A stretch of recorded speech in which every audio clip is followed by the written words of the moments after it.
She walks away from it all at the apex of her career, you know, and I was like, peace out. You're high, you're low. I love this. It's the best thing ever. This is the stupidest thing. What the hell was I thinking? I hate this. Like, come on, we all do that. Everybody does that. That's the difference between people who are successful and people who are not. Jerome, I'm going to give you that money at the end of the year if you just do these 5 things. Deal? Deal. And you're like, hell yeah, absolutely. Hey, Jerome, here's the catch. If you want to change your practice or your life, you have to first change and foremost change your thinking. There's a difference between a dream chaser and a dream catcher. Hey, everybody, and welcome to the Dream Catchers podcast. I'm your host, Jerome, and I think she's still down there. We went international, and we went to find Steph down in Costa Rica, who retired there, but then got back in and then kind of retired again. It's going to be a wild ride, ladies and gentlemen. Buckle up, because Steph is a ball of energy, and she's got one of the most amazing stories that you have ever heard. So, Steph, welcome to the Dream Catchers podcast. Jerome, thank you so much. It is such a pleasure to be here, man. You have such great energy. I really appreciate that, especially after the conversation we've been having, because I know that everything has to be aligned in order for you to be involved in it. And I think that is something that's very rare to hear from a woman that does big business. A lot of people out there feel like they've got to put on the mask and pretend to be something they're not in order to be accepted so that they can get access to that coveted position or potentially have their company bought. And it seems like you've thrown all of that out the window. Did you start that way, or is that something you grew into? No, I always tell people that I'm really good at learning through the science of failure. Science of failure. So I failure learned is a really science. That's well the through the first science time of I heard failure. that. Yeah, you try to read stuff in books and get it right the first time. I'm apparently not that chick. So I grew up, the very long story, but I grew up in a trailer park. When I was 9, my mother was diagnosed with a mental illness. My dad fought in Vietnam, had PTSD. Oh my God. Insert ensuing tragic stories here. But the interesting thing was, all I had ever learned was you got to be perfect or bad things happen, right? You got to like take care of everybody or bad things happen. Like I was taking care of everyone else. They were not taking care of me, right? Let's just go with that. And so by the time I moved out when I was 17. I got invited to attend some very nice schools based on my academic performance, but I had no idea what I was doing. So I filled out the applications for college, saying that my dad made 150 grand a year, which was hilarious because he was like the assistant manager at a Goodyear and couldn't actually keep a job. God love him. But I had no idea what I was doing. So I was like, okay, I don't have all this money for college. And they told me no financial aid. So I guess I'm on my own. So I literally started going to junior college. I literally took a class on how to be a legal secretary because I wanted to be a lawyer. I did debate in high school. So I was like, this is the path. Everyone else goes through the front door. I'll go through the back door. It'll be fine. And so, for me, and then I got out of that, I did that. And then I ended up working in a law firm and became a paralegal and was working my, way up and literally started my first consulting firm at 24 because I was, so ripe with knowledge at that point. But all I had ever known was you get up, you grind it out, you take care of yourself, you do great work, right? That's how you're going to be okay. So it just became, for many people who are successful, there's an inner drive, and it's not always light and expansive. Sometimes it's like you have to, it'll be okay right around that next corner, right? That like tenacity was my life's mantra. I'm not that smart. I'm not like literally, I just refuse to give up, I think is the key. But I really learned, I started my first firm, did really well, grounded out, sold, I think I started it at 24, sold it at 36 to a Fortune 200 company. I joked with you about this in the kind of the warm up. I learned so much about how I joined the executive team for 4 years, which was an incredible experience. I learned so much. I just didn't learn what I think I was going to learn.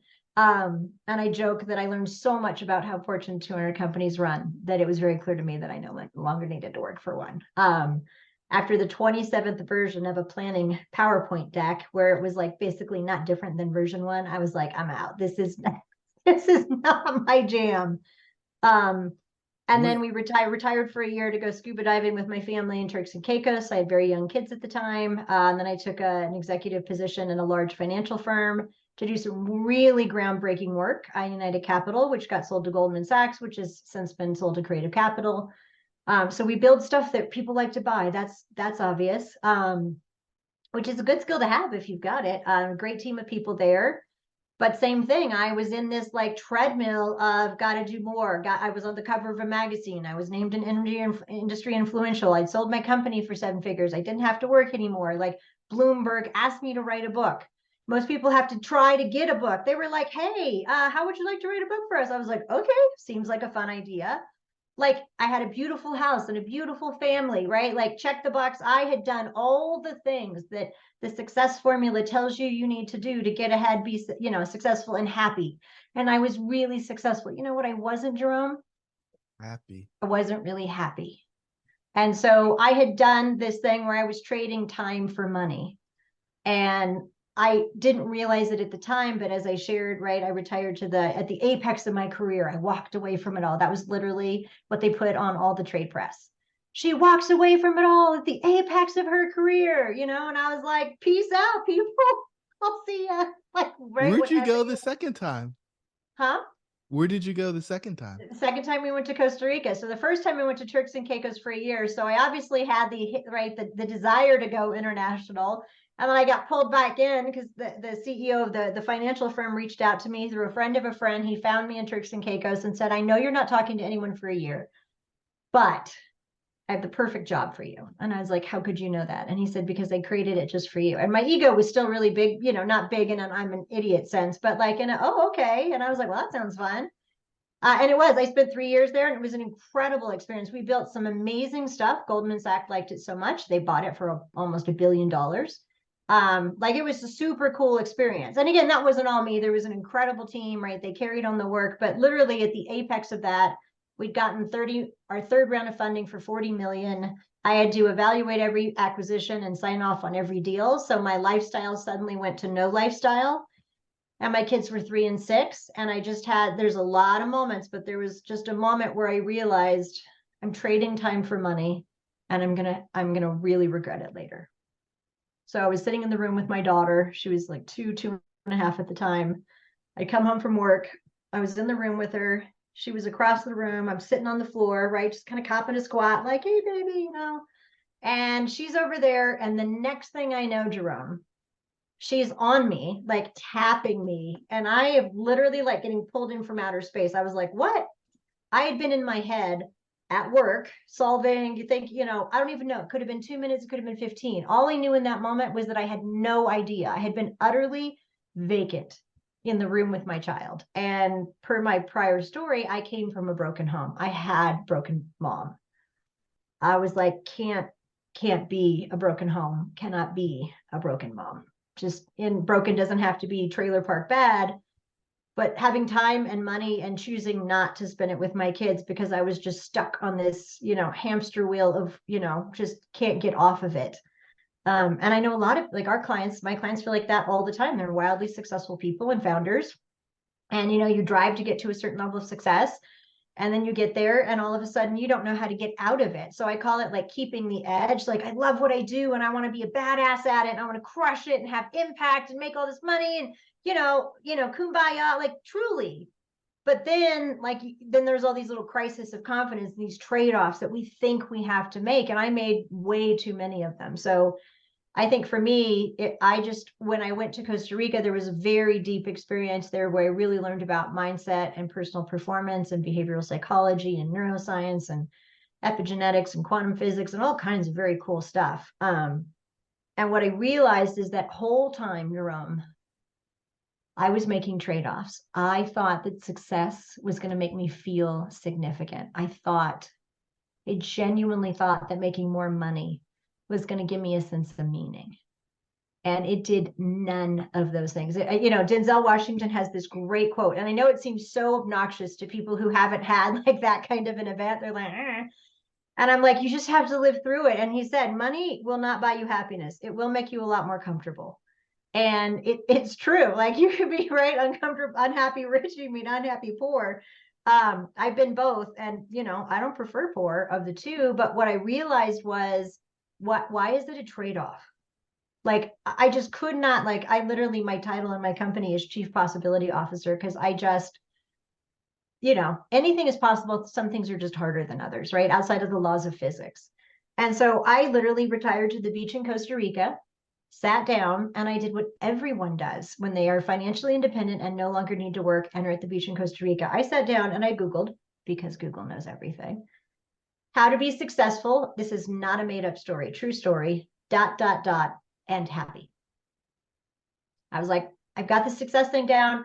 I've been like, my whole career, turns out I kept getting better and better and better, because I kept thinking, if I could solve for this, if I can solve for time, if I can solve for profit, if I can solve for a happy team, if I can solve for great vision and good leadership scores and high NPSs and great conversion, if I could solve for systems and operate, like if I can get all that, then life's going to smooth out and this baby's going to be a good ride. And then I was like, oh, shiznit, that did not happen. I mean, there's some amazing highlights as you get more and more successful, without question. But I always say that being a founder and entrepreneur is literally like being on one of those giant swings at the amusement park, where you are literally swinging from one extreme to the other, right? From euphoria to exasperation and back again. And that all happens, by the way, before 12 o'clock is ever hit, and no one gives you Dramamine.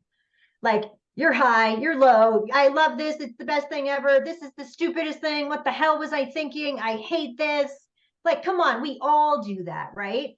Everybody does that. That's the difference between people who are successful and people who are not, is that successful people are simply willing to do what unsuccessful people are not willing to do. I grew up in a trailer park. I am good in enduring pain, suffering, and discomfort, it turns out. I just learned how to apply that to business, right? And grit, I think, is the key definer. But grit doesn't make you happy. So we're taught, if you work hard and you work long, and the early bird gets the worm, and Elon Musk is like, yeah, I work 100 hours a week, that's why I'm so much better than the other guys. Dude, your kids don't know you, and they probably aren't going to like you. That's not a trade-off I'm willing to make.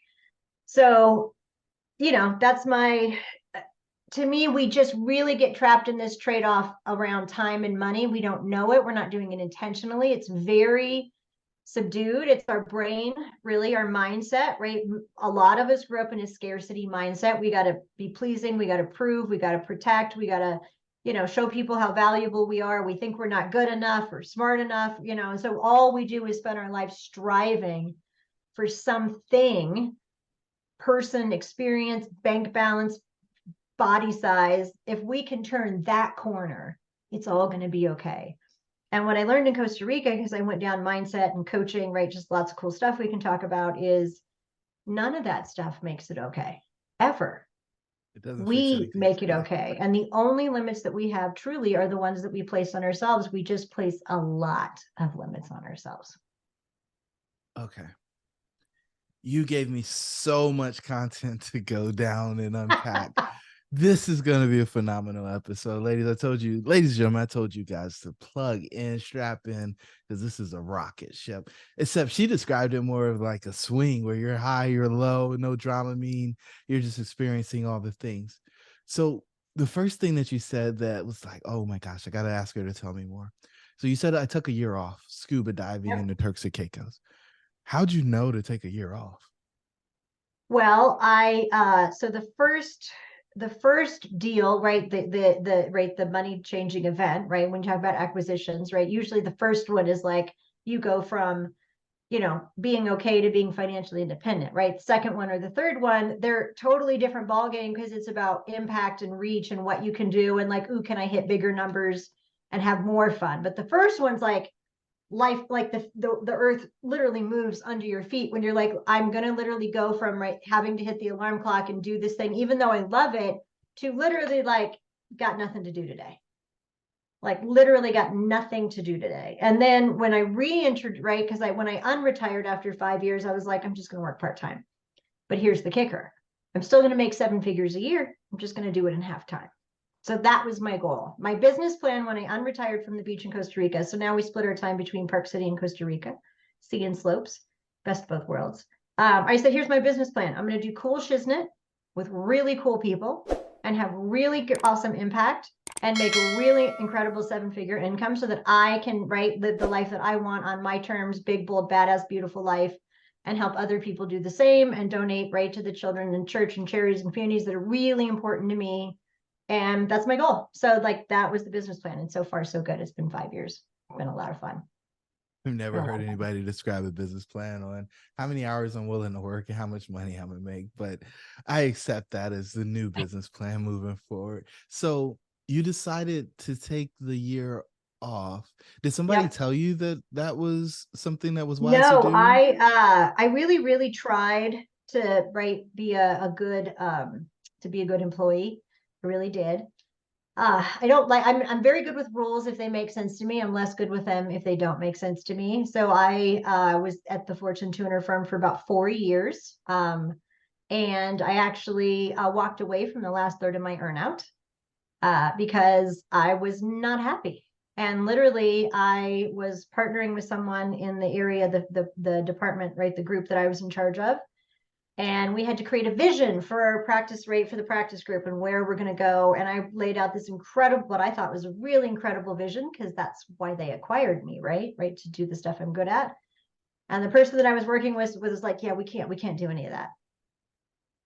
And I was like, what do you mean? He's like, the CEO is not going to like, he's not going to sign off on it. And I was like, but they brought me in to craft a really compelling vision. So that's what I'm going to do. And if, you know, if they don't like it, then we can have that conversation. So I kid you not, Jerome, I cannot make this shiznit up. I can't.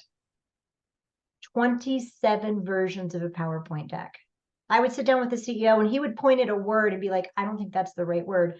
And I'm not kidding. I was like, dear sir, I'm presenting this to the executive team, 8 colleagues that I know well. Like, we're going to just break it down and have a combo. I don't think they care about the word. 27 I'm not lying. I counted. This is literally the moment where I was like, I don't think I can do this no matter how much money, because I'm a results oriented, let's have fun, kick some butt, take some names, do some impact kind of thing. I am not get paid. Literally, I was making $500,000 a year to work 30 hours a week. And I had millions of dollars left in an earnout. So I'm the dumb bunny that's like, I don't think this is really working for me. So I sat down with the CEO and the head of HR. And I said, so we just went through a planning process. I created a vision. 27 versions later, this is the exact same deck we started with minus one thing. I have come to a conclusion. You don't need me to do this. This guy over here, he's pretty capable. He actually loves this plan. He feels really good about it. I do not. So with all the love in my heart, I'm going to be leaving now. And so I literally was like, peace out. And I really sat down with my husband and we were like, we've been wanting to live abroad. Kids are young. Why don't we just go to like Turks and Caicos and do some scuba diving? And then we went there and we stayed for a little bit and then a little bit longer. And then about 9-10 months in, I got the call from Joe at United and he said, hey, I've got this great deal for you. And our plan wasn't to stay forever. So I was like, hey, this sounds like fun. I love the idea of going off with another awesome team and doing great stuff again. So that deal was 2x. The offer was 2x the first one. So now, like, now we're having a lot of fun. And as I shared, I was there for a few years and then I walked away from a bunch of that money because my kids did not know me really well. And I was like, not worth it.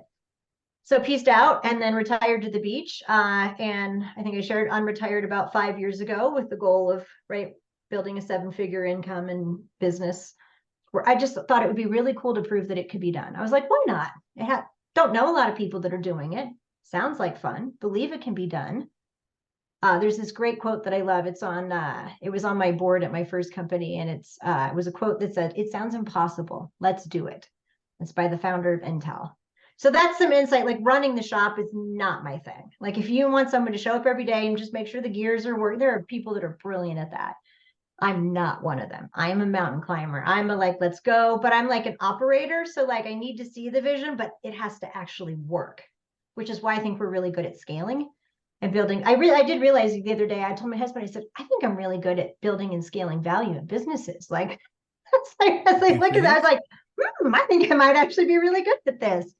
So we've got our, I've got the firm that I started in, as I shared with you pre-call. We're in some acquisition conversations right now with a number of firms that have approached us. And so I may very well be executing my third acquisition and doubling those numbers again. But what I'm much more excited about is this time around, the party that we will very likely go with, if we go with anyone, is like, great, do whatever you want. You're awesome. We shouldn't, if you can do what other people can do in 50 hours and 30, why should we penalize you for awesome? I'm like, exactly. Why should You did I it. be penalized for overperforming? Because like everyone else is underperforming, and I'm like, no, we're gonna raise the bar. So just super alignment and vision. And again, like I just noticed, I was like, each time I do one of these deals, really the numbers just double. But the really cool part is the more successful you become, the more agency you get over your time in your life, and you're willing to use it. So now, I think I told you we got offered a very considerable sum of money to be bought last year, which is kind of what kicked off the, ooh, maybe I want to do that again. And they were like, hey, I've done hundreds of deals. They've done hundreds of deals in our great profession. So it's like, we're going to knock this out. So I started the whole conversation with, you just need to know I work 25 to 30 hours a week, period. They were like, no problem. I was like, no, seriously. And they were like, no problem. So, right. Basically say, here's what I want. Here's what I want. They come back a week later. Yes. Yes to everything. Not one counter, not one. Just yes, yes, yes, yes, yes, yes, yes. Awesome. Let's do this.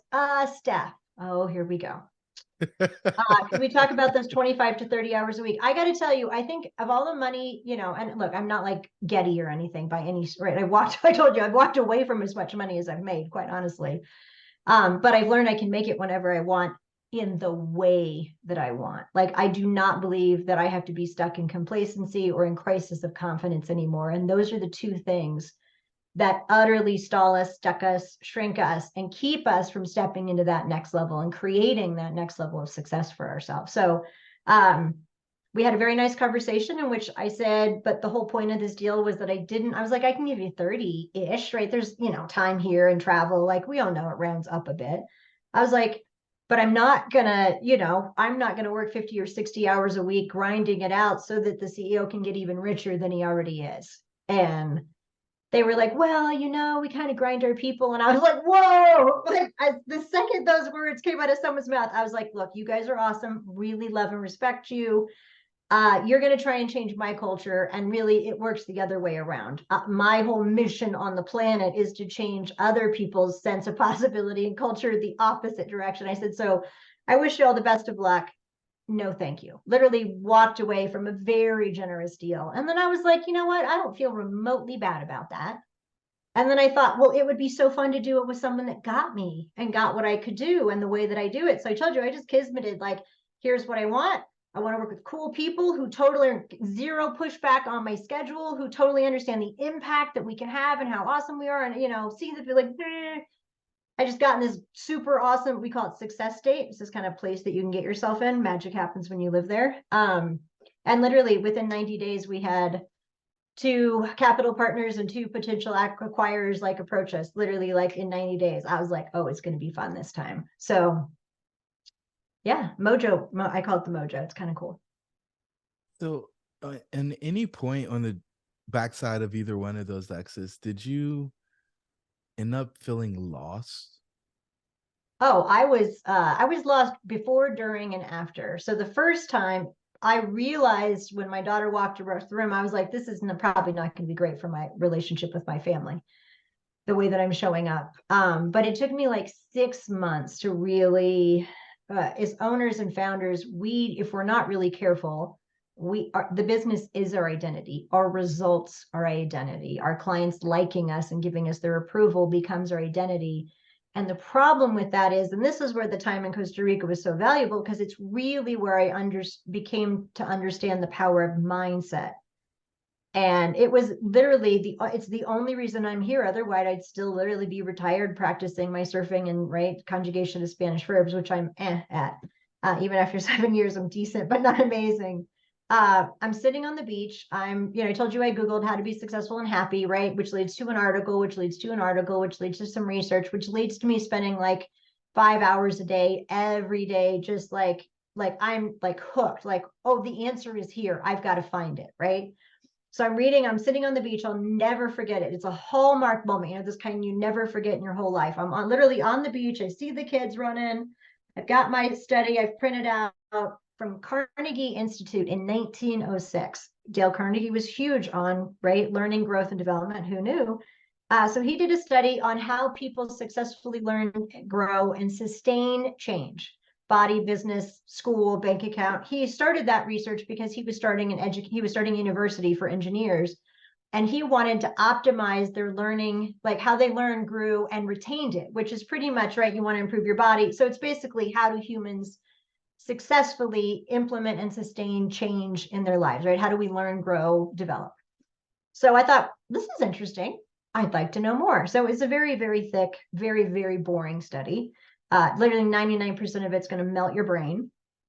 But I had a lot of free time on my hands, and I'm kind of a closet geek, as I shared. So I'm pouring through it. If you get to the end of it, if you can make it that far, here's the summary. I'll save you the reading, and it's on the Carnegie website. Literally, I had so many people go to the website. It's now one of the most popular questions. Literally at the bottom, it's like top questions, and it's like, what about this study? Because I think everyone just goes there after I talk about it. Here's what they found. There are 3 key factors to our success. Great. 3 is a number I can manage. 1, what you know and where you are. Knowledge and environment, right? If I am a PhD in Dubai, it's different than being, right, a trailer park girl from Dallas. Like, just different opportunities available, right? Doesn't mean they're not all there, but right, the hurdles to get there. So what you know, where you are. 2, skills. That one's easy. You got them or you get them. No one gets to complain about lack of skills. Those are so available. 3, mindset or psychology. And I was like, yeah, I read the book. It's all good. Like, whatever. And then, mic drop moment, mind blown. I read the next line and I was like, holy shiznit, this is what I've been trying to solve for. And I didn't even know what it was. The next line literally was, of these 3 factors, they have concluded that our success and our ability to change, grow, and sustain those changes is over 80%, 80% attributable to our mindset, our personal psychology. And I was like, I don't even know exactly what this is. I think I should explore it just a little bit more. And that was the moment where it was like, the data I could drop on you guys, you have 60,000, between 12 and 60,000 thoughts a day. 80% of them, this is not Stephanie and woo-woo, this is neuroscience. So the last 10 years have been revolutionary in terms of what they've been able to determine. 80% of the thoughts that we have on a daily basis are negative, and 95% of those are on a replay loop. I can't, I shouldn't, I don't know how, this isn't going to work out.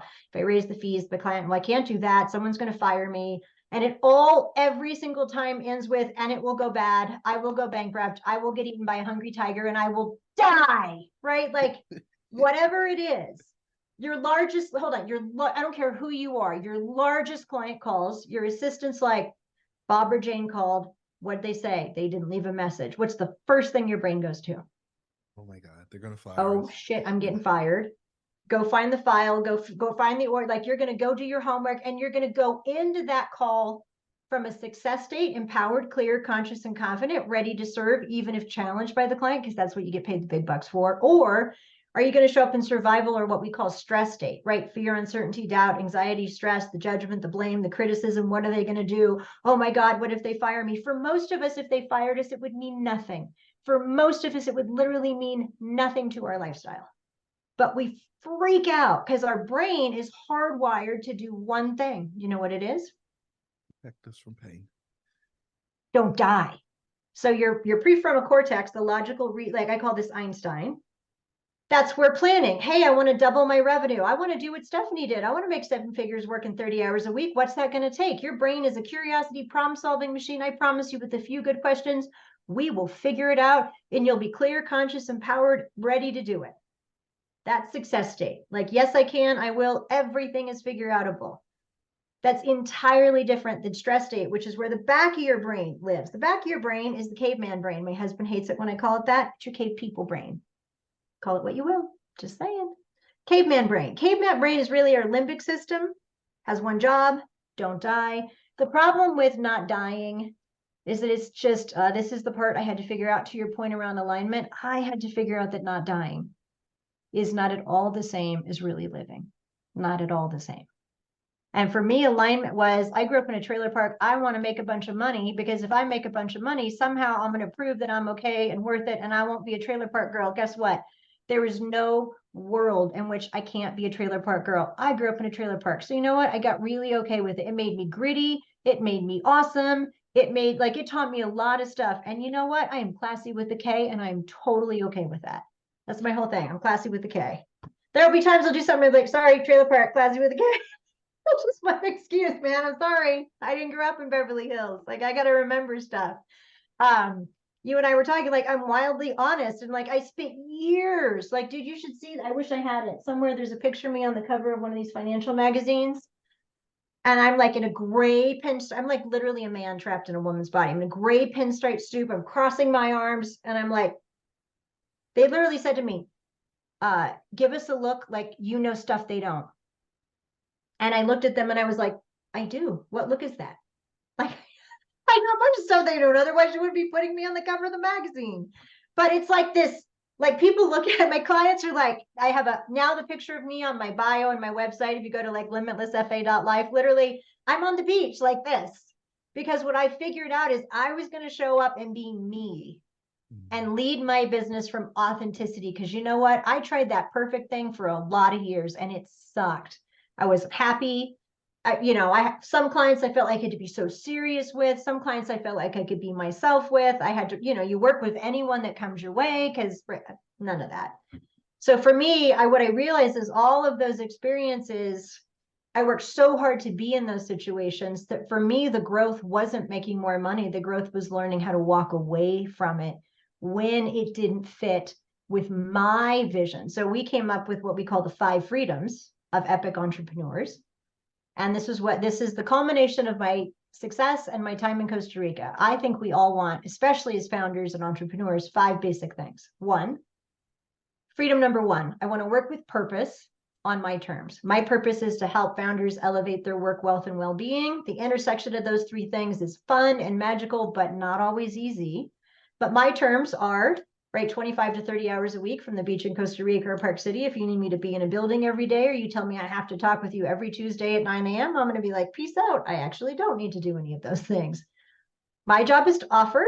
Your job is to choose. If it doesn't fit, if my terms don't fit for you, God bless you. And so I used to think, as many of my clients did, if a prospect said no, even a good one, you go, oh, something went wrong. I've been bad. I messed up. No. The reframe, that's survival. That's stress state, right? That's the fear, the uncertainty, doubt, the anxiety, the stress talking. When you're clear, conscious, and empowered, you know what the voices in your head say? They say, actually, when a prospect says no, it doesn't mean something went wrong. It actually means something went really, really right. Because I've been clear. I've laid out my vision. I've laid out our process. I've laid out who we do our best work with. I've laid out how we add value. I've laid out our fees. If you can hear all of that and go, no, I don't want to work with Steph, you should not work with me. 100%. I trust you. I'm not going to try to convince you or cajole you. Like, there are way too many people who are what every ideal client or customer should be: motivated, able to see the value, and happy to pay. Not willing, happy to pay. And if you are not those 3 things, you should not be my client. I'm not going to motivate you. I'm not going to like drag look how awesome my work with you can be. Like, you either get it, or you, like, if you hear me, you're like, oh my God, I want to work with that girl. She's going to 4x my income and my time off. Or you're like, she's cray cray. I don't believe her at all. Like, there are people that I know don't call me. They're like, what the hell is she talking about? This mindset? I just want my system. Great. Go grind it out for 80 hours. You're just not ready. You're just not ready for me. And that's okay. Some people are getting ready to get ready. So to me, alignment in the work that we do with clients, the first thing we do, first, always non-negotiable: mindset, vision, and time. We get clear and conscious about what we really want and why. I wanted to make a bunch of money because I just thought I was supposed to. Now I want to make a bunch more money because I just want to have I believe this life is it's a very short trip between 2 bookends of eternity, irrespective of what you believe happens before and after. We don't even have to agree. This is a very short ride. I want to show up. I want to have impact. I want to have reach. I want to do, so that freedom number 1, right? Work with purpose on your terms. Most people are not quite there. Freedom number 2, do work that you love. I don't just mean your profession or your field. I mean, on a day-to-day basis, most founders are stuck in the running of the shop in the weeds. which is an energy draining, revenue draining activity. We hate it, right? You want to put a pencil in your ear. There's other things you do, energy creating, revenue producing. I could talk on podcasts and speeches. I could do that for days. You ask me to write a report, I want to put a pencil in my ear. So you've got to organize your time and your team so that you do work you love. Freedom number 3, with people that you enjoy, clients and team, self-explanatory. Freedom number 4, enjoying all of the financial abundance you desire, because let's be honest, there are billionaires out there. So there's a lot of runway before you can tell me it's not possible. That's just a story in your head. And freedom number 5, I had to retire to the beach in Costa Rica and learn all these hard lessons the hard way, as I shared, but it was to me the most important. If you do those things, you're in a really good position to live a life of happiness, fulfillment, and contribution. And to me, having been through a lot of highs and lows, a lot of lows, don't think it's all sunshine and roses. I've learned that for me, impact is the ultimate income. I mean, yes, you want to have your needs met, you want to have extra, but I got to tell you, man, I get an email a week from someone telling me that I changed their life, or they're spending more time with their kids, or they're just happy at work. I had a guy call me last week. He's wildly successful, makes millions of dollars.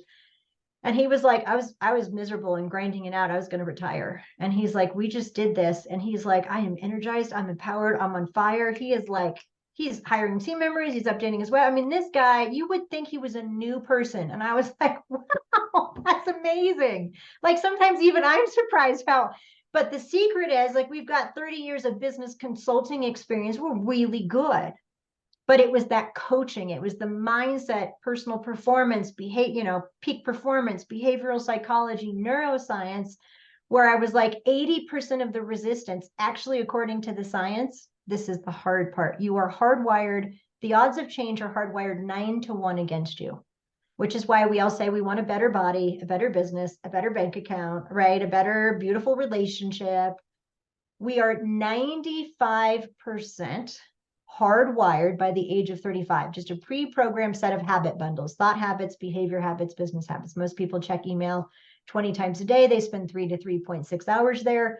We all know it's a bad idea. We know you can't make millions of dollars a year doing $50 an hour work, and yet most people do it anyway. Like we literally are trapped on a hamster wheel of complacency and mediocrity. And I say this with all love. It's not going to be remotely elegant, but it's true.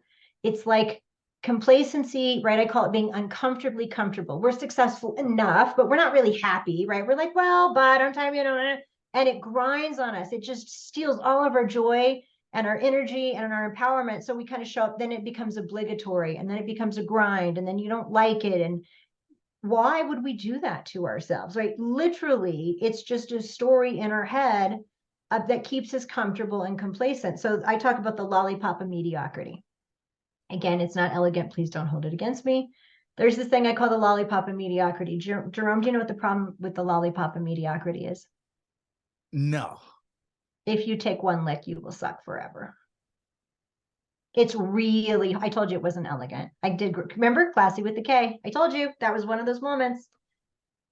It's sugary and sweet and it goes straight to your brain, right? Being like, that's what email is. That's what taking the client that's too small is. That's what putting up with the team member who's not high performing. That's what, like, stewing in your own mediocrity and complacency when you know in your soul and soul that there is a more and better that calls to you. If you didn't know it, you wouldn't be bothered. That's the incongruent feeling where you're like, oh, I want to do great work and have a great life and make great money and do good work for people. And now I'm stuck in this horrible grind that 80% of the time I don't love.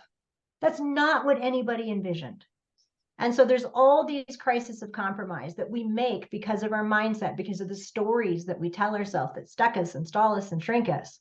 If I do this, bad things will happen. Those are almost always the things we need to do to improve our business radically. So what I always tell clients is the cave you fear to enter is almost always where your treasure lies.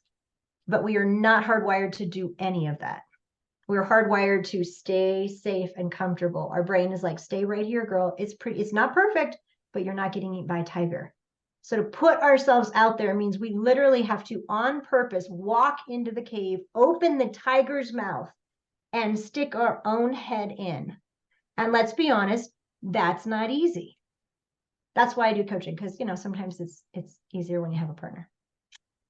The cave you fear to enter is Where your treasure lies.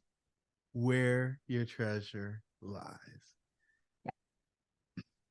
It's just a funner version of, right, what got you here won't get you there. You literally are exactly where you are right now because of your thought habits, behavior habits, and business habits. I could come into your life and just literally in a day take notes and be like, stop doing all of this and you will double in half the time. I could literally do that for pretty much anyone listening to this call. The problem is you won't do what I advise you to do. So here's what I always tell people at the end of speaking engagements. I give them all these tools and trips and tactics and ideas, right? It's not theory, like we're getting in there. And then I show a giant picture of a suitcase full of money. So if I said, Jerome, you're going to work with these kinds of clients, you're not going to compromise, you're going to build these systems, you're going to hire these people, you're only going to check email twice a day, which is my favorite thing because that makes everyone uncomfortable and it's what you should all be doing, or you're literally throwing money into a hole, literally into a hole. And Jerome, whatever your big goal is, let's say you want another $500,000 in revenue or income. Jerome, I'm going to put a suitcase with $500,000 of cold, hard greenbacks on your conference table, lit open for you to see every day. All you have to do are follow the strategies, the success models. We're about models, right? Success leaves clues. My clients do not make anything up from scratch. We've done it 100 times before. Just got to get the mindset there. Jerome, I'm going to give you that money at the end of the year if you just do these 5 things. Deal? Deal. And you're like, hell yeah, abso-freaking-lutely. Hey, Jerome, here's the catch. One tiny little catch. I'm going to walk into your office. Every time you deviate, you check email a 3rd time that day, you take a client that's below your minimum, you don't market according, whatever, like things that got in your way, we call that resistance, right? Distractions, procrastination, compromises. I'm going to fly out to the office. I'm just going to take 25 grand back. Okay. That sounds hefty. Yeah, I know. And you know what the research says? This is the part that blows my mind. Do you know how many times you will let me do that before you really get it? 1. Nope. That seems logical, right? It's actually 2, right? When they do the studies in different, different environments. But here's the thing. The first time you're like, ow, that hurt. And then your next time your brain's like, yeah, it's fine. And then you're like, ow, it hurt. And then your brain's like, oh, 25 became 50. Oh, it's compounding. And then it's like, oh, got it. Now the pain, now it can project the cost of the decision. It can project. This is so critical. Now the cost of your compromise, Jerome, is tangible in cold, hard cash. So you will stop that shiznit quick. You think once, but it's really twice. The only difference between that scenario and the suitcase full of money is that you have a suitcase full of money. You can 2x, 4x, 10x. I've had clients that have 15x'd in 4 years. No joke. It's a wild ride. You're from 3 people to 25 is not a cakewalk, but people have done it and they're pretty happy about it. Working, by the way, the same or less time. That's the crazy kicker. That's the crazy kicker.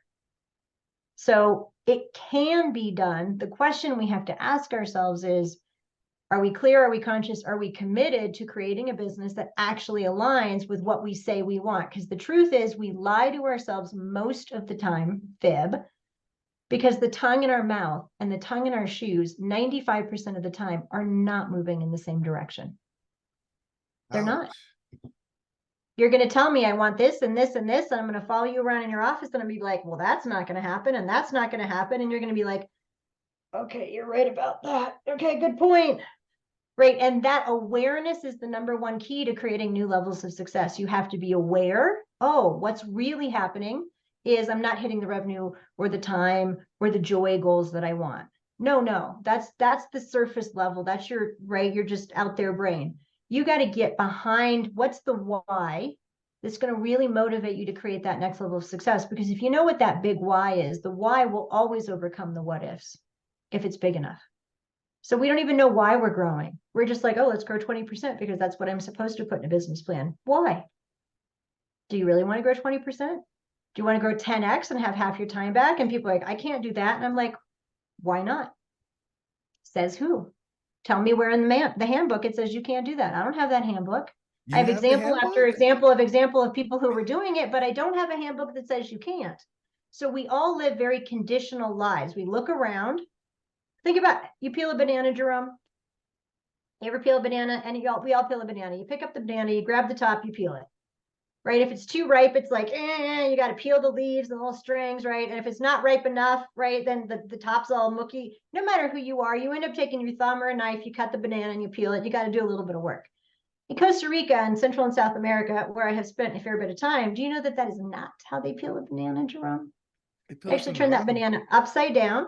They Yep. grab the butt flat in with their thumb and their forefinger. They pinch and they twist, and two sets of leaves come off perfectly intact with all those pesky strings inside. Easy peasy lemon squeezy. How can we be the most educated, richest, most technically advanced country in the world? In the world. And we don't know how to peel an actual piece of fruit. And it's because we make copies of a copy. We look around, we see this is the mold, this is what you do. I have to work hard and long. Okay, I got to grind. And I'm not saying that there aren't long, hard hours. I'm not saying that there aren't moments of grind, but we allow it to become our everyday experience. In our business, we have sprints. There are times where we're like, hey, got a big goal. We got to really dig in. Our team this year has had we're all sandwich generations. I have two people whose parents are dying of stage 4 cancer, one who's literally in a burn center because there was a house fire. And because that's not enough, we've been giving them all part-time, right? Part-time work for full-time pay because they take care of us, we take care of them. So that's really nice. And then last week, my dad decided he would have a heart issue and go into hospital and have surgery on it. It's like, dude, I'm trying to run a company over here. What's going on with everyone? And that's life.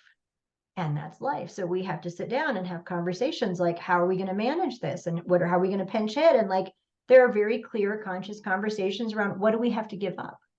Like, hey, what can we not do right now? Because we simply don't. And like for an entrepreneur or a founder to be like, what am I not going to do is like, blasphemy, right? Like more is always the answer. So we're just sort of on this hamster wheel where we know how to do a lot of the time, and because it's all our hard wiring. We are 95% likely, 95%, Jerome.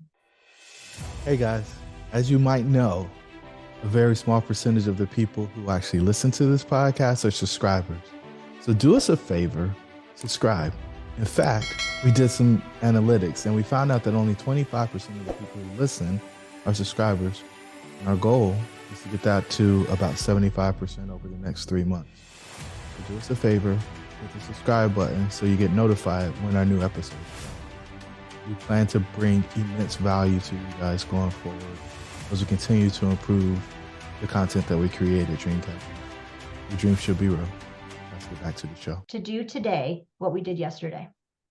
You have a 5% window where you can take agency over your mindset, your vision, and your time, which are the three things that every really human, but certainly founders and professionals need to. I don't care what your business is. I don't care what your skill set is. I don't care if you're in services or tennis shoes. Mindset, or the president of the United States. Mindset, right? You get paid to think. The quality of your thoughts matters immensely. 2, vision, right? What do you really want? Why do you want it? So that every decision you make can actually align, tongue in the mouth, tongue in the shoes, moving in the right direction. And time. Most people waste on average at least 50% of their time in terms of things that are not wildly productive, not aligned with the goal, or not moving the needle in any real way. It's fake work. We love to feel productive, but at the end of the day, we're like, that didn't feel great. And at the end of the month, we're like, God, we didn't get to any of that really big, important stuff. So those are the 3 things that we start everyone on. Anyone can focus on those. I mean, I literally Googled it. This has been the wild ride I promised the listeners. As I think about many of the episodes that we've had and the founders who struggle with the exit paradox, and that's all of these feelings of letting go of the piece of their identity that was wrapped up in the business and the loss of certainty that came from sending their friends and their day-to-day routine away. I think it's very interesting that you found answers on a beach, but I don't know that as I unpack it and process what you shared, that you actually found the answers on the beach. I think you were already seeking prior to the exit. I think I was seeking, I think I found, I call it the secret sauce. We call it the mojo around here. It like literally, some days we feel like we make magic happen. We're like, wow, that was incredible. How did that come to pass? That it really is. You and I were talking about this before we hit the record button. There's so much mindset, psychology, personal stuff that goes into selling a firm, doing a deal. There's lots of highs and lows. I've done hundreds of deals, right? Just in terms of the M&A space. Like, we build our business almost like it's a baby. We invest ourselves in it. And the fundamental issue, and I struggle with this so hard the first time and then not once after that. And it took me like 6 months, I told you, to just really uncork, kind of untether myself from the idea of being Stephanie Bogan on the cover. And I really got to a point where I was like, wow, I want to go stand on a beach and be nobody and be really wildly happy with myself. Nobody, nowhere, knowing nothing. I want to be like, I want to be of no, people are like, oh, who are you? I'm like, nobody. What do you do? I just did some consulting. Like, people Google you and you're like, oh, you're pretty. I'm like, nope, just nobody. Just literally nobody. I just had gotten so caught up, not from a like, ooh, I got to be so awesome, but it was really approving, right? It was I've got to make it okay. And the only way to make it okay is to accomplish more, be more, make more, achieve more, have more, and more equal just a really cool looking version of mediocrity. If that, I call it being uncomfortably comfortable. I was wildly uncomfortable, and yet I had every comfort and convenience for all practice. I mean, I don't have a private plane or anything crazy, but beautiful home. I could take trips wherever I want. I could work. I could not work. I mean, that, when you come from a trailer park, that's pretty blessed. Like, I never thought that would be my life. I think it's pretty blessed regardless of where you came Yeah. from. And then truly now what I realize is so much more is possible. And like, why did I compromise? So my next goal was like, one day I was like, I wonder if I could build a $25 million company in 25 hours a week. And I just thought, oh, I don't know. I don't think anyone's ever done that. I think we should prove that it's possible. Like, I should be running around the world telling everyone you can build a $25 million company. I feel like first I got to do it. Right. So that's kind of the fun, right? 2.0 or 3.0, whatever chapter I happen to be in. Now it's just like, wow, this idea that having a really big idea has to be bad or scary. I'm like, I don't know if I can do it. Sounds fun as heck. Let's give it a go, right? If we got halfway there, it'd still be pretty awesome, right? 100%. And so often we get stuck in the business is me and my identity. I promise you, it's not. It's just that we've never given our self space to figure out who we are outside of the business. Most of us didn't or don't have a bunch of hobbies. It's like working kids. And you always feel like that's a tug of war. You're never winning. The letting go, man, that's hard because literally it has nothing to do with work, by the way. Genuinely, it has everything to do with worth. If I'm okay without the recognition, without the income, without the accolades, that means I'm genuinely okay with who and where and how I am. And that was, for me, I joke, it was my midlife crisis meets spiritual awakening, what I call my own personal renaissance. That's just what I call it. I go through one about every 10 years. I'm in another one right now. We'll talk about that in a couple of years. But it was the first time that I realized that my ability to be successful should not come at the expense of my ability to be happy. And then next level, I was like, all right, I'm willing to walk away and do that. And then what I learned along the way, right, via mindset and psychology was, oh, I don't have to choose. I can be more, because the stories we tell ourselves, all right, if the client that I was telling, he was like, I'm exhausted, I'm tired, I've been doing this for 30 years, blah, blah, blah. I was like, what if it could just be fun again?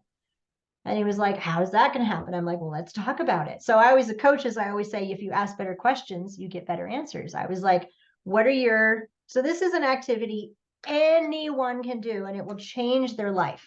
And it's about as simple as I can make it. You're going to take a piece of paper. You're going to draw a line on that piece of paper.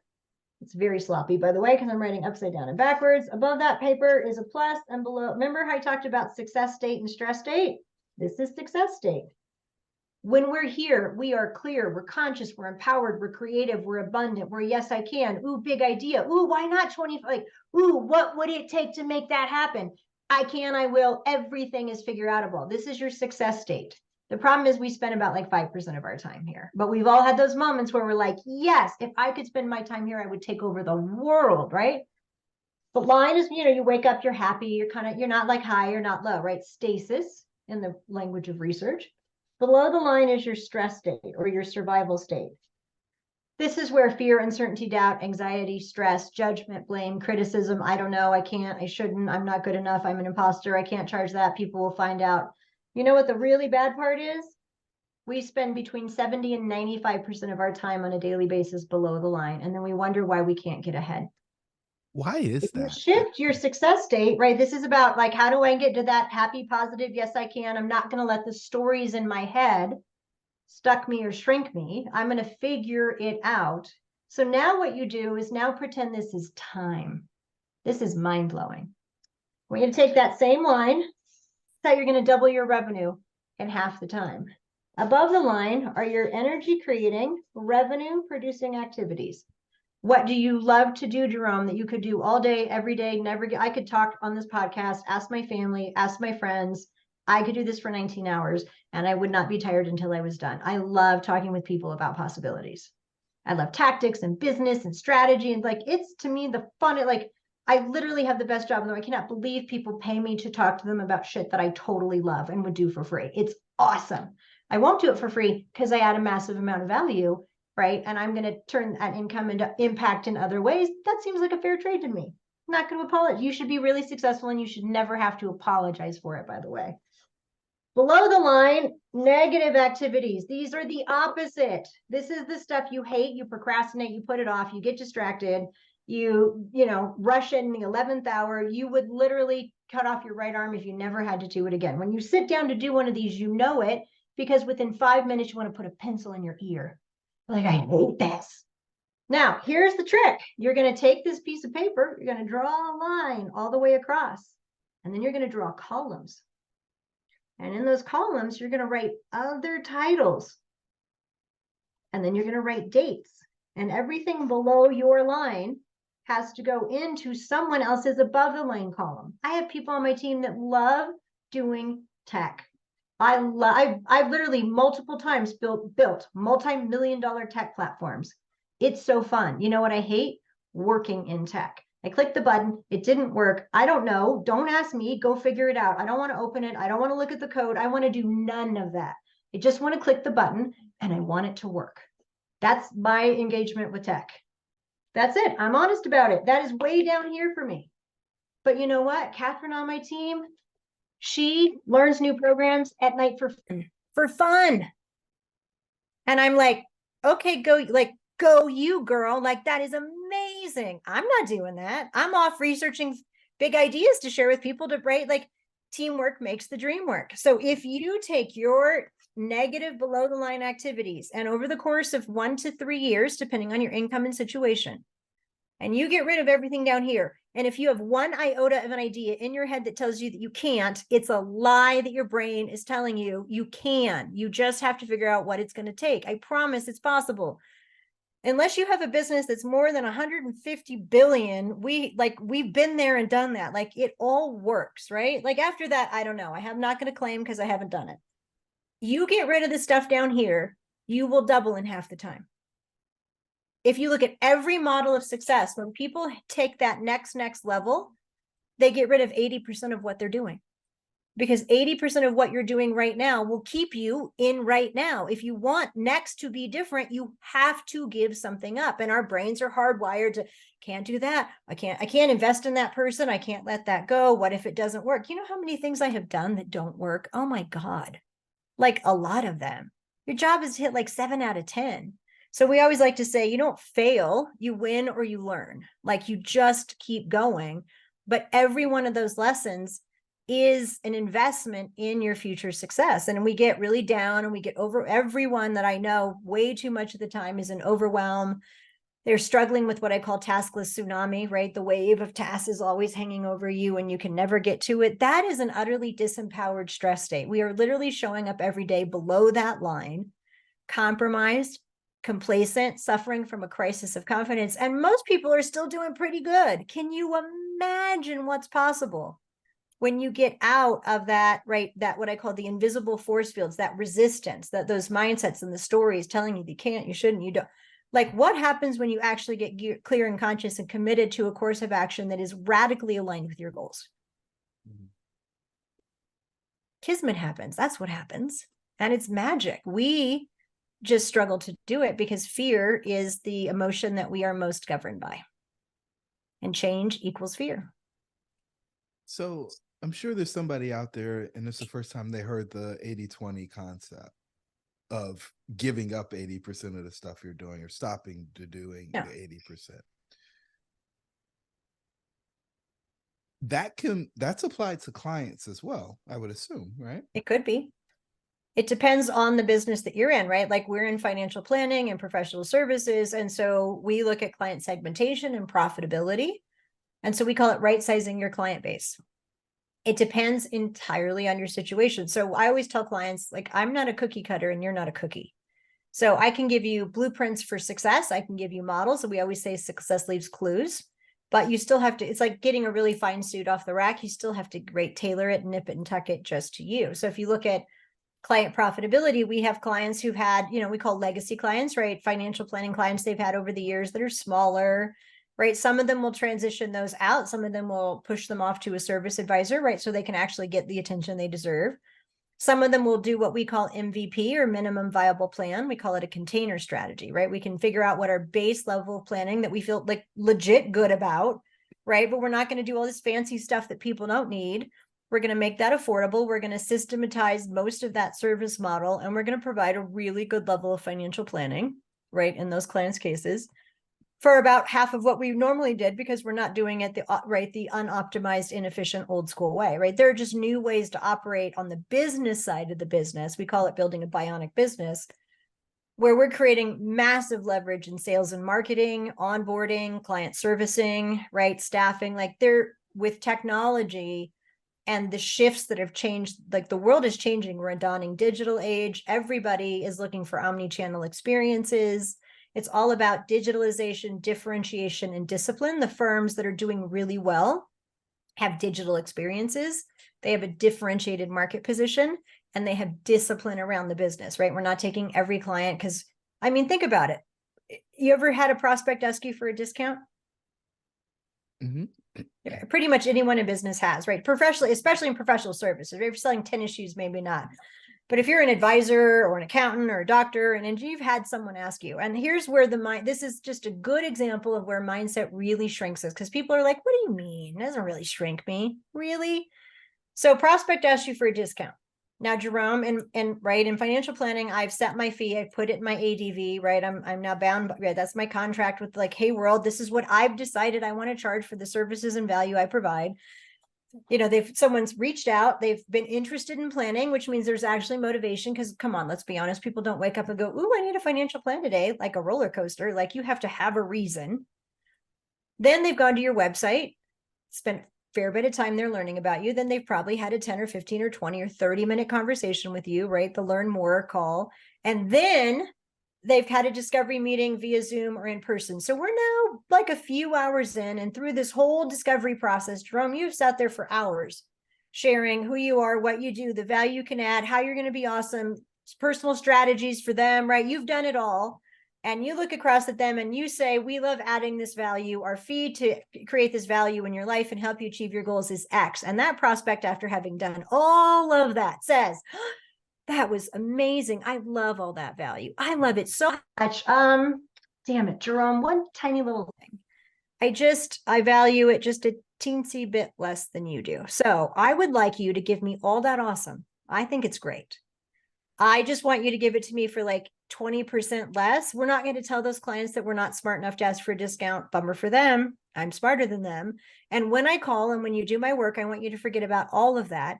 And I want the same expertise, love, care, attention, and commitment that you would give someone paying full fees. And I want you to love me for it. What do you say, Jerome? And you would say, no. You would say hell to the no. I asked people, like I've asked people, 3,000 people in a room, and they're all like, no way. And I'm like, fibbers, because that's exactly what you do when you say yes to a prospect. You are literally saying, I sat down, I thought about my services. Like, maybe you picked it out of the air, but you probably looked at someone else's website. You did a little bit of research. You're like, this seems good. And that you put it in print, like you filed it with a state and federal agency, depending on your AUA set size. You go through this whole process of communicating value, which for our clients is very structured and disciplined, right? 70% or better conversion rate, not the case for most people. That's where the discipline piece comes in. And they say to you, I want all that. I just want it for less. And 95% of the time we go, sure thing. And then we kick ourselves for it later. You know what most people haven't done? One, every time I ask people that, they shrink a little bit. They're like, sorry, I do that. But when I frame it that way, you're like, hell no, I would never do that. I'm like, really? Because you've done it many, many times. A prospect's never going to put it to you that way, ever. They're also never going to walk in and say, hey, by the way, I really appreciate that your fees are low. And I recognize that means you can't hire great staff to leverage your time. So you're going to be doing my paperwork, which means you're not going to be spending time on quality advice because you're going to be way too busy. And you're not going to be investing in the best tech and marketing and building a really great practice. So you're just going to be scrambling and trying to keep up, and you're going to deal with me in the 11th hour. But hey, I would love to hire you. Like, no one would do that. We would not say that to someone. And so those are the breakdowns. When I reflect back on people, what's really happening? Oh, what's really happening is your largest client called and your brain freaked out and said you're going to get fired. You should be thinking the opposite. Oh my gosh, this person gave me all their money. I told them they can count on me and to call me with any questions, and they are. I get to like show them what I'm worth today, even if they're challenging me. That's okay. That's why I make the big bucks. My job is to, I told them I would do it. I will sit in this space when you get scared and uncomfortable, and I will hold your hand. You know, you didn't say, I'm going to be freaking out right there with you because I'm not really that confident. And I'm going to be so worried that you're going to fire me that I'm not going to show up clear and conscious and committed to the goals that, like, I'm going to shrink back and hope you don't. We would never say that to a prospect. Ever. We honestly don't like to say it to ourselves, but when we reflect it back, we're like, yeah, when you put it, I hear the phrase I hear all the time is, well, when you put it that way, Steph, like, that's my job, is to put it that way. So those are just little examples of the, so we did a fee analysis with one of our clients years ago. He was a 38-year-old advisor. He had an $800,000 business. His exceptions, those fee exceptions, he said, I have a few exceptions, which in consulting land needs go look really deeply. $80,000 a year. That's 10% of his revenue. Now imagine over 20 years, that's $1.6 million. Add some compounding interest at 7%, and that's $2.36 million. And by the way, we're assuming that he stopped. At that moment, he never made another compromise. That was just the cost of the ones that he'd made. And we're not even talking about monetizing the equity value of that cash flow. We're just talking about actual lost cash flow had he stopped that day. So he obviously went back and raised feet, right? But he had to right size the practice, which was terrifying because he was certain that he was going to raise fees and everyone was going to leave. They were all going to tell their friends. They were all going to fire him. He was going to go bankrupt, get eaten by a hungry tiger, and he was going to die. You know what happened? As usually happens, he got pushed back from maybe one or two clients. I've done this literally hundreds of times. The clients you get pushed back from every time, you know what I hear? Those were the clients that needed to go or that are not my ideal. So, because the people who are motivated, able to see the value and happy to pay, don't give you that pushback. We had a client literally who raised his planning fee from $600 to $6,000 because $600 was way too low. Way, like he was stuck in this crisis of confidence. We'd had all these conversations. And he was, you know, we call it the white knuckle moment. He was really trying to, right, get over the hump. So he quotes the old fee to a couple. They come in. He's like, please stop telling this story. It's so embarrassing, but it's really funny. The wife, he quotes the fee. The wife looks at the husband and says, that's the same as a shitty car payment. Let's do it. And he called me up and he was like, I'm ready. Like, I cannot be compared to a shitty car payment. I am like literally managing people's financial lives, their net worth, their wealth, their well-being. Like, I get it. But it literally took our conversations and then someone pointing out, you know, what the comparable value was. Like, if it's a shitty car payment, I think maybe you're worth a little bit more. And so for him, that was the big why moment where he realized that he was just so stuck worrying about what people's response to his fees would be that he didn't have the confidence to raise them to the level that should be reflected by the value. Now that was 5 years ago. He 2x'd in 2 years, 3x in 3 years, 4x'd in 4 years. He did all of that while taking loads of time off, getting his pilot's license. Then he fulfilled his dream of buying a plane. Like in 5 years, he went from 200,000, 250,000 in revenue to like 1.5, 1.2, 1.5. And he now works like, you know, 70% of the time. Like, it's possible, right? But You know, Einstein has this quote, is it's probably my favorite quote if I have to pick one. And if you spend any time with me, you know, I got a lot of them. Einstein said, no problem can be solved with the same consciousness that created it. Ouch. If you want to change your practice or your life, you have to first change and foremost change your thinking about the possibility, how you execute, what it's going to take, what you need to account for. And then one of my favorite questions, what are you willing to invest your time in and to what effect? And if we got really clear about that and we got really aligned about that, for most people, if we're being really honest, you're not going to be doing 60 to 80% of what you're doing. And most of you would be happy to let it go. Especially if you get to do the stuff above the line, you're just stuck in I can't, I don't want to, or I don't know how land. And I'm just here to tell everyone that's why my title is Chief Possibility Officer. More and better is available to you. Those 5 freedoms are available to you, but you have to be willing to step outside your comfort zone. You have to be willing to face that crisis of confidence and step over the things that are stucking you. The only limits that we really have truly are the ones that we place on ourselves. Wow. Can you tell I get excited about these topics? Yeah. 100%. And you speak with so much conviction. And I think it's because you know, right? You speak from a place of knowing. There's a bunch of people who read books or watch videos and then they're parroting something they saw or heard somebody else say or do. But you're talking about things that you've done, you've led other people through them. And in that, there's a level of conviction that I don't think many people begin to understand without either a long period of time exposed to somebody like you or spending time in the space of actually going in the cave and finding the thing that's in the cave and actually wrestling with the tiger or the bear or whatever else Literally, might someone be. was like, you put it so, they were like, you're so right. You're literally asking me to walk up to the tiger, open its mouth, and stick my head in. I said, well, yeah, if it were easy, everyone would do it. Yeah. Everyone would do it. Have you ever met? So this is the thing, like I just try to be radically honest because we know I tried perfect and that obviously did not work out. It just required way too much energy. No one was ever happy. I was constantly bending myself over backwards to be everything to everyone. And like I said, when I unretired the second time, I was like, I'm just going to do me. That's what I'm going to do. And that's honestly, I don't even get credit for that. Stephen Covey, who you're probably familiar with, this is one of my other hallmark moments. I'm running on the beach, literally ends in tears. I'm running, right? I'm finding myself on my journey. Who am I without work is what it basically boiled down to. And there was this conversation and he was talking and it literally stopped me in my tracks on the beach. I'll never forget it, exactly where like tears start flowing. And it was this: never let anyone else's opinion of you be more important than your opinion of you. If you believe that you can have a wildly successful business and a life that you love, that you can have clients that you love working with that are happy to pay for your fees, that you can build a really efficient business and deliver really deep value and leverage people, process, and platform in a way that allows you to make impact and income, then it's possible to you. But we will not do what we do not believe is possible. And so we are all like on a thermostat. It's conditioned behavior. Right? I can't tell you how many clients that have gotten to 200,000 in income or 1 million in income or 3 million in income, and then they stall out. And it's never a method issue. It's always, my dad was a Boy Scout leader. And when the other dads weren't at the weekend retreats, he would always, make some comment about how they prioritize work over their family.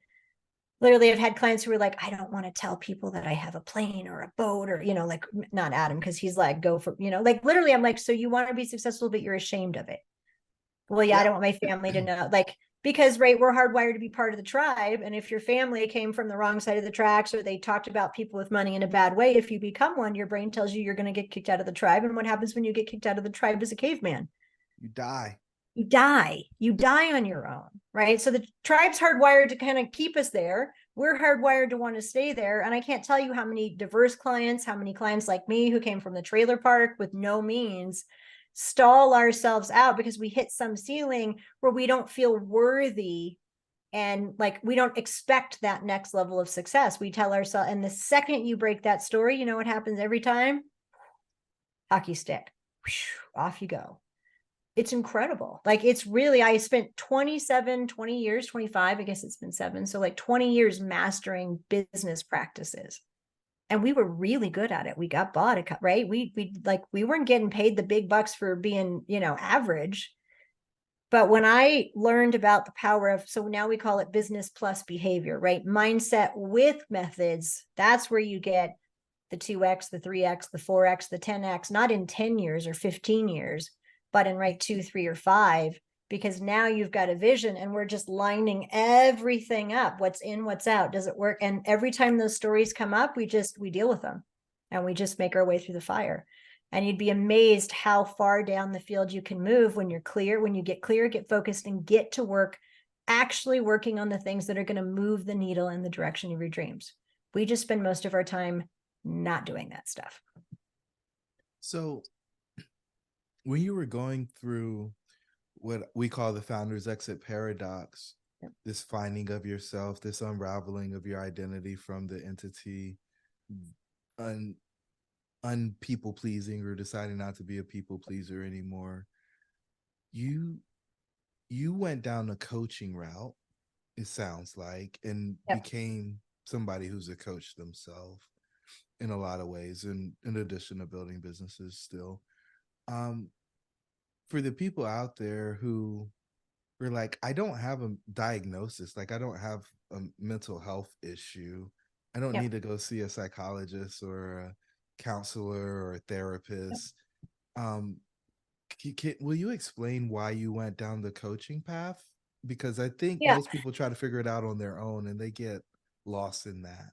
So I'll go, I think there's a lot, because there's a lot of crossover, right? Think about consulting, coaching, and then therapy or counseling. So consulting is what we'll call directive. Someone has a body of knowledge and experience that others want to draw on. Hey, here's my problem and situation, right? We come in and we're like, hey, you could do this, you could do this. I've got a client right now, right? Huge firm, billions of dollars, 2 founders, 83 and 77. They are making their exit. They are holding on with both hands. I mean, white knuckle, baby. Oh, they are like, I'm like in there, peeling it, finger by finger. And I used to do that, and it used to take me a long time, but we would get there. We go into this engagement, and in the span of 2 months, we've been trying to do this for 3 years. We keep talking about things and nothing happens, or we stop and start. And then there's all these breakdowns because we stop and start, and then people get frustrated. And in the span of 2 to 3 months, we have gone in, diagnosed the issue, raised what we need to account for, asked the better questions to get the better answers. And now the 2 founders are like, here's the spreadsheet, I'm having calls next week. And I was like, slow your roll. I actually need to write the script and make sure we're all prepared and everybody, we can track the, but they literally went from, nope, they were nodding yes, by the way. That's always what happens. Yeah, I'm totally okay with this. My brain is freaking the flip out. And I was nice, I could see them looking at me, and they were like, who is this chick? What is she, What does she know? And I think I'll tell you, I think we have a really collegial, respectful. I think they realize that I really respect, the founder's journey and where they came from and all that goes. I said to the whole team, I said, why would they want to change? They've been doing it with wild success for 40 years. They're making great money. Their clients love them. You're all coming in like G2. We got to change everything. And they're like, why? It's not broken. Working. And you're all like, oh my God, you guys are so old school. Why won't you get off the dime? And, you're dragging us down and it's time to move on. And I'm like, yeah, totally get that too. Really do. It you are buying the firm for millions of dollars. It is actually now in your purview to make some changes. Totally agree with that. But we got to reconcile space in between where everybody feels dignified and respected. I always want to engage in transactions where all parties get to leave with their dignity intact. That's the key, right? Whether it's a staff, a partnership, an acquisition.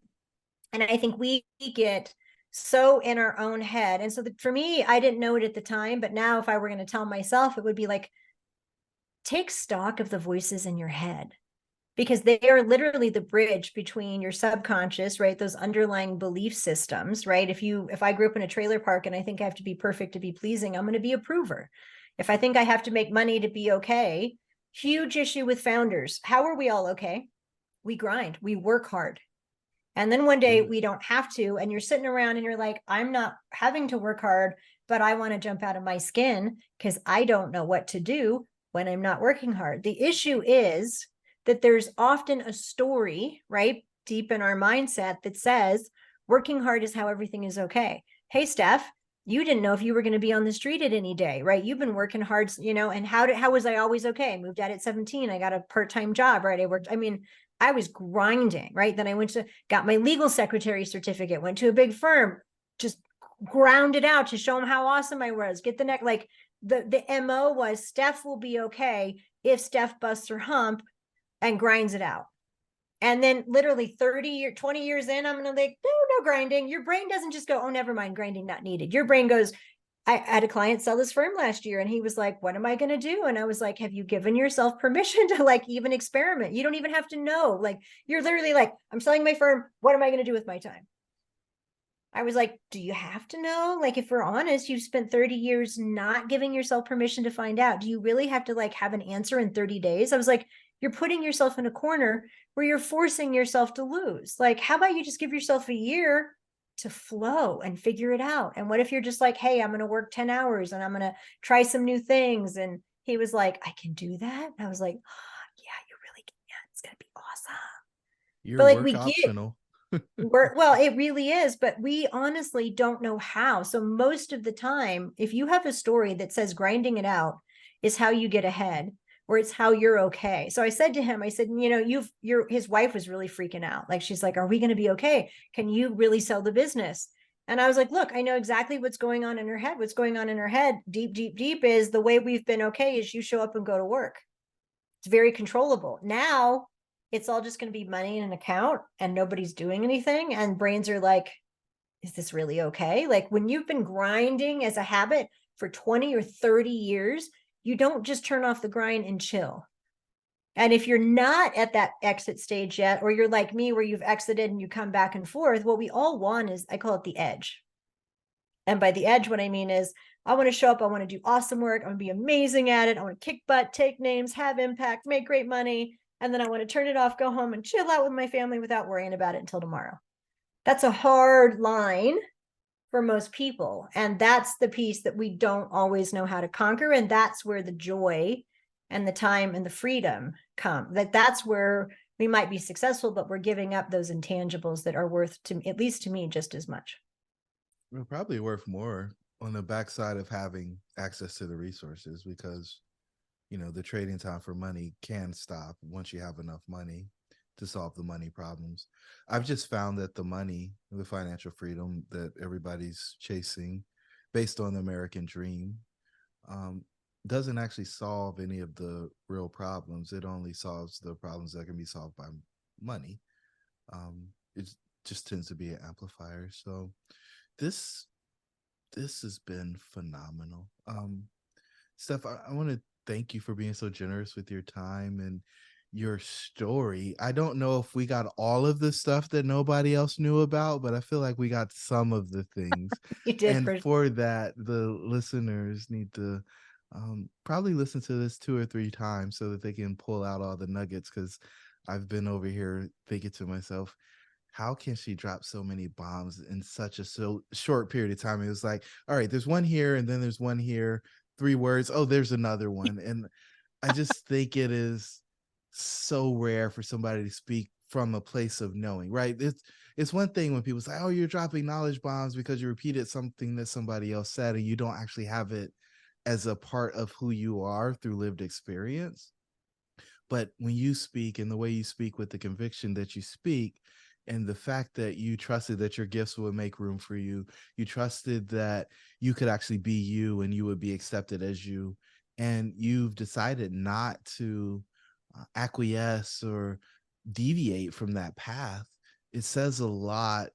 And it's a great example for us as founders who are striving to exit or going through the exit paradox and trying to figure out what's next, and realizing that you don't have to have it right now, but it is highly probable that if you get some help, you'll find it a whole lot faster than just trying to figure it out on the beach or backpacking through Europe or some of the other things that we see a lot of people do when they're trying to figure out their next mountain.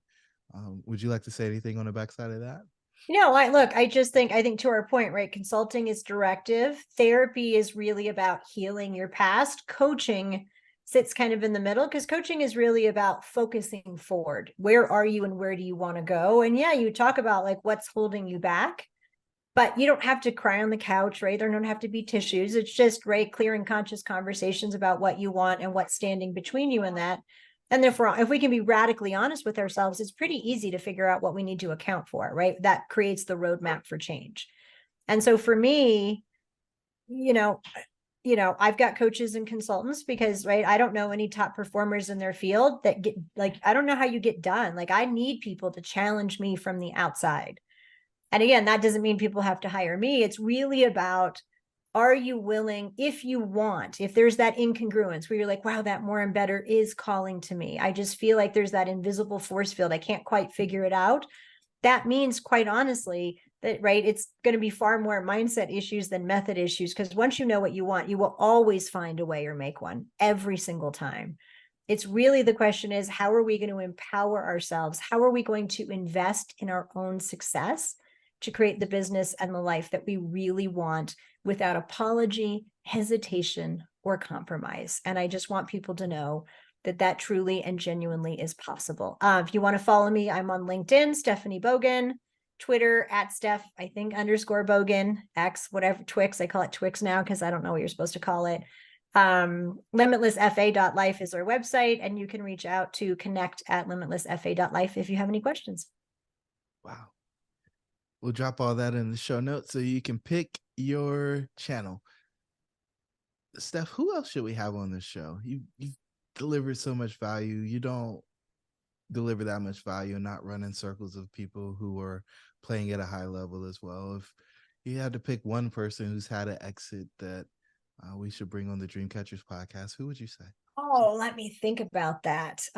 Who's had an exit? All the really awesome people I know are still in their businesses. Let me think about that one and get back to you for sure. We'll take it. All All right. right. To my listeners, if you want some help on the backside of that exit and you're figuring out what your second mountain's going to be, you should jump over to the exitparadox.com and grab our white paper. It will give you all types of tools, tips, and strategies that help you on that journey. And it will also help you avoid the 5 mistakes that we see most founders making when they're exiting. Until the next time, your dreams should be real. Thanks again, Steph. We'll talk soon. Oh, Jerome, my pleasure. Such an honor. Thank you so much for the invitation. Appreciate it.